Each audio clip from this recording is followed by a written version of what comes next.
बच्चों, आज किंगडम मोनरा में हम बैक्टीरिया पढ़ रहे थे। लेक्चर 3 हमने कंप्लीट कर लिए थे। आज हम लेक्चर 4 करेंगे और लेक्चर 4 में हम पढ़ेंगे बेसिकली क्या, रिप्रोडक्शन इन बैक्टीरिया। ठीक है, तो रिप्रोडक्शन इन बैक्टीरिया में हम अगर डेफिनेशन की बात करें बायोलॉजिकल वे में, तो रिप्रोडक्शन क्या होता है, इंक्रीजिंग नंबर, किसी इंडिविजुअल में नंबर इंक्रीज हो रहे हैं, दैट मीन्स कि उसमें रिप्रोडक्शन हो रहा है। तो basically increasing number is that means reproduction in biological definition. तो हम बैक्टीरिया के रिप्रोडक्शन की बात कर रहे हैं, तो बैक्टीरिया में जो रिप्रोडक्शन होगा वो दो तरह का होगा। एक तो होगा आपका क्या, असेक्सुअल, और दूसरा होता है सेक्सुअल।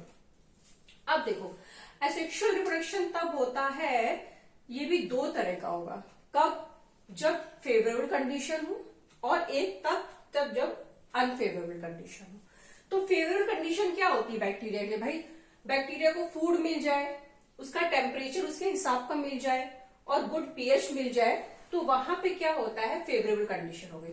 तो असेक्सुअल जो रिप्रोडक्शन होता है उसमें फेवरेबल कंडीशन है फूड, टेम्परेचर और पीएच। तो असेक्सुअल रिप्रोडक्शन में फर्स्ट आता है आपका क्या, बाइनरी फिशन।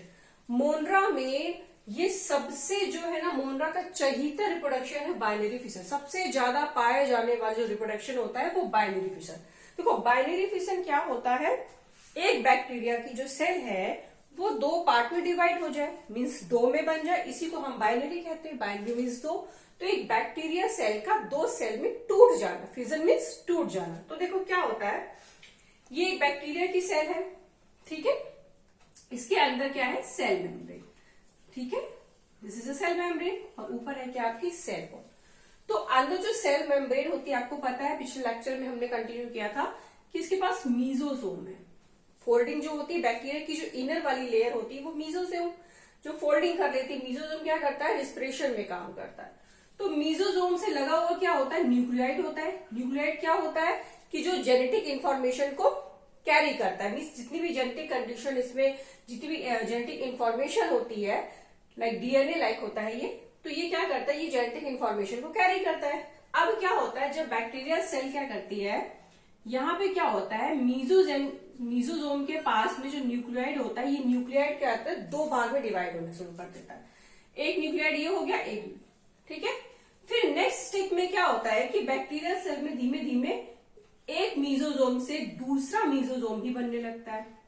दो न्यूक्लियाइड बन गए एंड दो मीजोसोम बन गए। फिर धीमे धीमे क्या होता है, ये जो मीजोसोम होते हैं ये एक दूसरे से दूर होने लगते हैं, ठीक है, एक दूसरे से दूर होने लगते हैं, और ये न्यूक्लियाइड भी एक दूसरे से दूर होने लगते हैं, और एट लास्ट यहाँ पे एक प्लाज्मोडेस्माटा बन जाता है, और यहाँ से ये क्या करता है, एक बैक्टीरियल सेल जो है वो सेपरेट हो जाती है। तो एक बैक्टीरियल सेल दो में डिवाइड हो गई, इसी को हमने नाम दे दिया बाइनरी फिशन।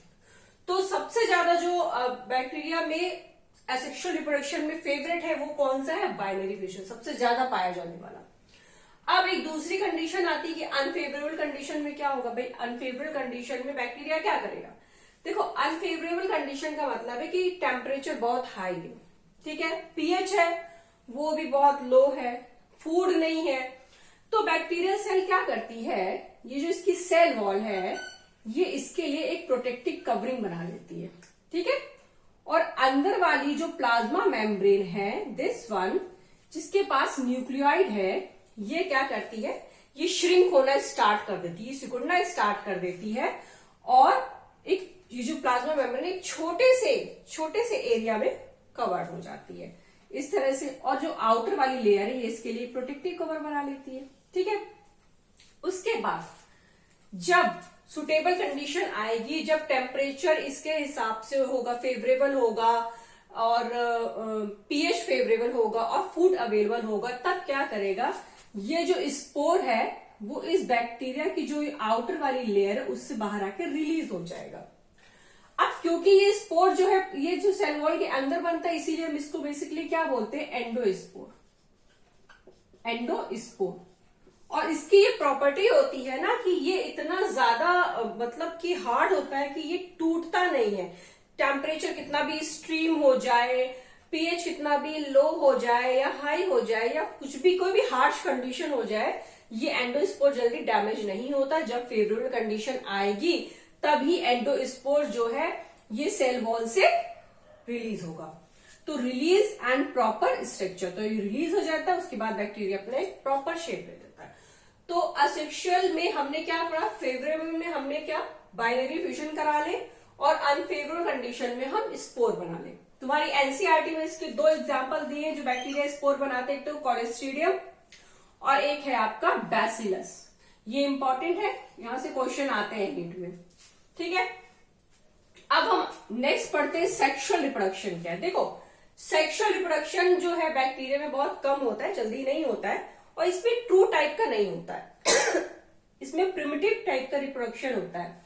अब बात आती है ट्रू क्या होता है। ट्रू रिप्रोडक्शन का मीन्स होता है कि गैमीट बने, ठीक है, गैमीट बने, इसके अलावा उनका फ्यूजन हो, जाइगोट बने। लेकिन यहाँ पे प्रिमिटिव टाइप में क्या होता है कि ना तो गैमीट बनते हैं, ना ही गैमीट फ्यूज होते हैं, और ना ही जाइगोट बनते हैं, बट वेरिएशन हो रही है। वेरिएशन का मतलब सेक्सुअल रिप्रोडक्शन का मतलब ही है कि वेरिएशन होना। क्यों, एक जेनेटिक मटेरियल एक सेल से दूसरे सेल में जाएगा तो वेरिएशन होती है। तो जो सेक्सुअल रिप्रोडक्शन है बैक्टीरिया में, ये 3 तरह का होगा। फर्स्ट है आपका ट्रांसफॉर्मेशन। देखो ट्रांस कर रहा है, ट्रांसफॉर्मेशन का मतलब ही है कि अपने रूप को बदल लेना। मीन्स एक तरह का बैक्टीरिया जो है दूसरे तरह के बैक्टीरियल सेल में बदल जाए। देखो यहाँ एक मीडियम लिया हमने, ठीक है, मीडियम में हमने एक बैक्टीरिया की सेल डाल दी और एक बैक्टीरिया डीएनए को हमने बाहर से ट्रांसफर कर दिया। तो इसका डीएनए इससे क्या करता है, इसमें कन्वर्ट हो जाता है, इसी को बोलते हैं हम ट्रांसफॉर्मेशन। जीनोटाइप भी चेंज हो जाएगा इसमें, और फिनोटाइप भी चेंज हो जाएगा। भाई फिनोटाइप क्यों चेंज होगा, जब 2 तरह के डीएनए मिलेंगे तो जो एक्सटर्नल फीचर है वो भी चेंज हो जाएगी, वे दूसरा बैक्टीरिया बन जाएगा।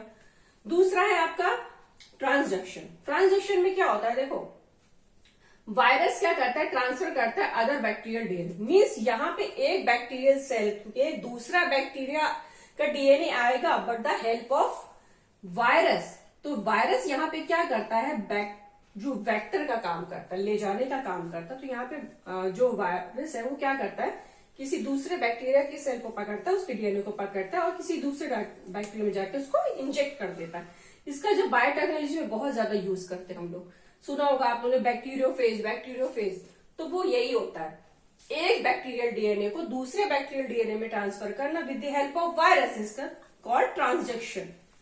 लास्ट है आपका कॉन्जुगेशन। देखो कॉन्जुगेशन क्या होता है, 2 बैक्टीरियल सेल है। अब जो हमने बैक्टीरिया की स्टडी करी थी तो वहां पे हम लोगों ने एक पिलाई के बारे में पढ़ा था कि बैक्टीरिया में एक सेक्स पिलाई होती है, तो वो इसी के लिए होती है। क्या करता है, विद द हेल्प ऑफ पिलाई एक बैक्टीरिया दूसरे सेल से एक जंक्शन बना लेता है, ठीक है, जुड़ जाता है, और इसकी हेल्प से ये क्या करता है, अपना जो डीएनए है वो इसके अपना जो प्लाज्मिड है, जो इसके पास एक एक्स्ट्रा क्रोमोसोमल मटेरियल होता है, इसमें ट्रांसफर कर देता है। तो ये हो गया conjugation with the help of पिलाई, ठीक है। सेक्सुअल में क्या पढ़ा, ट्रांसफॉर्मेशन पढ़ा, ट्रांजेक्शन पढ़ा एंड कॉन्जुगेशन पढ़ा। अब एक बहुत जरूरी चीज जो हम बाइनरी फिशन के बारे में पढ़ रहे थे, तो बाइनरी फिशन में नो माइटोसिस, कोई माइटोसिस नहीं होती, स्पिंडल फॉर्मेशन नहीं होगा। मीजोजोम हेल्प करता है बाइनरी फिशन में हमेशा। जब मीजोजोम डिवाइड होता है उसके बाद ही क्या करता है, ये डिवीजन करता है। और इसके लिए एक इसके लिए बहुत बड़ा फैक्टर इंक्लूड है, वो है जनरेशन टाइम। जनरेशन टाइम क्या होता है, a time when cell get double. ये वो टाइम है जहां पे एक बैक्टीरियल सेल जो है वो डबल हो जाती है। कब, in case of binary fission.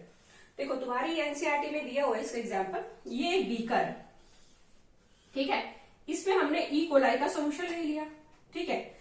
अब ये कह रहा है कि एक जो सोल्यूशन है ये 1/4 भरा हुआ है, 1/4 है, ठीक है। तो 100 मिनट में ये 1/4 भर पाया है और इसका जनरेशन टाइम 20 है, मीन्स 1/4 है। अब 1/4 का हम पहले आधा करेंगे तो कितना टाइम लगेगा, 20 टाइम लगेगा। क्यों, 20 मिनट फिर लगेंगे क्योंकि इसका जनरेशन टाइम 20 मिनट है। तो हाफ कर लिया हमने, 20 मिनट और लगा के हमने 1/4 से हाफ कर लिया। अब हाफ से हमें फुल करना है तो 20 मिनट और लगे, तो टोटल कितना हो गया आपका 140, मीन्स 100 मिनट में 1/4 भरा था, 20 मिनट हमने और लगा के हाफ भर लिया, और एक पूरा भरने के लिए हमें क्या लगा, 140 मिनट। ये इंपॉर्टेंट है नीट के लिए, तुम्हारे उसमें दिया है और ये आ भी सकता है। तो बैक्टीरिया में आज का जो टॉपिक है मोनेरा, इसमें रिप्रोडक्शन खत्म हुआ। नेक्स्ट जो यूनिट पड़ेगी वो पड़ेगी आपकी प्रोटिस्टा की। और क्योंकि थोड़ा मेरा हेल्थ का इश्यू चल रहा है, इसलिए जो आपकी वीडियो है वो प्रॉपर आ नहीं पा रही है, बट अब पूरी कोशिश करेंगे कि आपको रोज वीडियो मिले। तो नेक्स्ट वीडियो जो होगा वो किंगडम प्रोटिस्टा। तब तक के लिए बाय बाय।